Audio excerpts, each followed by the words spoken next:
Então, essa análise quantitativa seria, de fato, uma descrição narrativa, você conversar com a pessoa, você ir lá e ver o que ela faz. Fica meio subjetivo? Fica. Ficaria meio subjetivo, mas é o que a gente tem para hoje.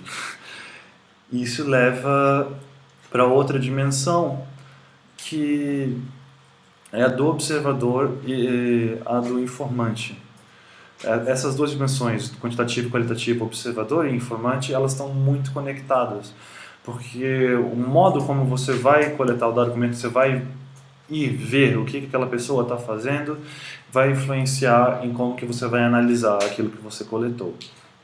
O observador seria, sei lá, um pesquisador, um psicólogo, um administrador, ir lá na organização, seria ir e observar o que a pessoa está fazendo e coletar esses dados. Nós não temos condição nem tempo de fazer uma job description desse nível.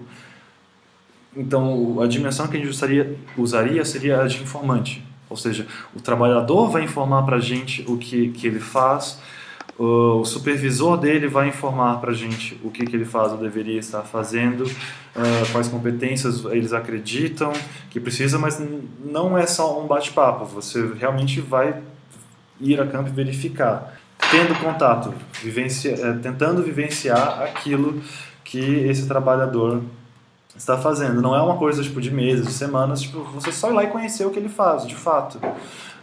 Muitas pessoas não conhecem o trabalho que outras pessoas executam dentro da exec. Para você fazer uma JD, uma Job Description, você tem que conhecer o que a pessoa faz. Você tem que ir lá e vivenciar aquilo que ela está vivenciando dentro do trabalho. Senão vai ser novamente aquela Job Description que só fala muita coisa, estrutura, define muita coisa, mas não é muito útil, porque ela não tem contato com a realidade. Então é basicamente, não é uma coisa muito metodológica, eu sei, para vocês fazerem, mas é o único método que eu vejo possível. Se vocês discordarem, por favor, falem pelo chat, da gente conseguir algum tipo de informação para ter uma job description no mínimo de confiabilidade.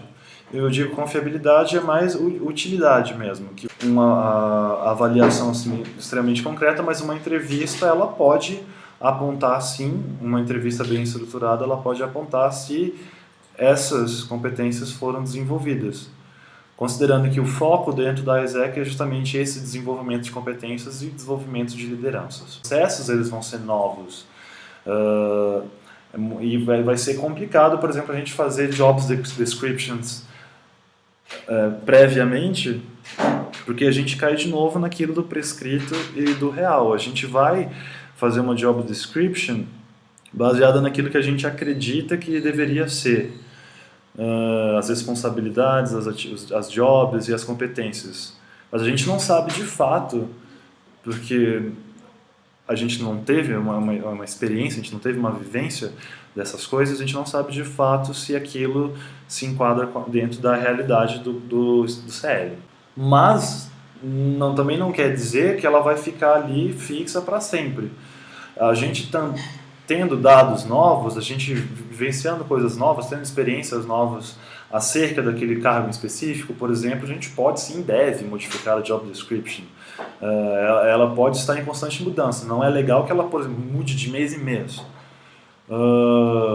Não tem como eu definir agora para vocês um período exato, depende do contexto, depende das demandas, mas tem que ter essas duas coisas em mente. Não é para que ela mude, por exemplo, eu tenho um membro agora nesse determinado cargo que tem uma job description. Aí ele sai, entra outro, a gente tem que mudar a job description. Não é para ter esse tipo de coisa. A job description, ela tem que ter sim uma certa estabilidade, porque ela vai ser um guia, ela vai justamente orientar essa pessoa que está entrando como que ela deve orientar o trabalho dela, os focos que ela deve ter no trabalho.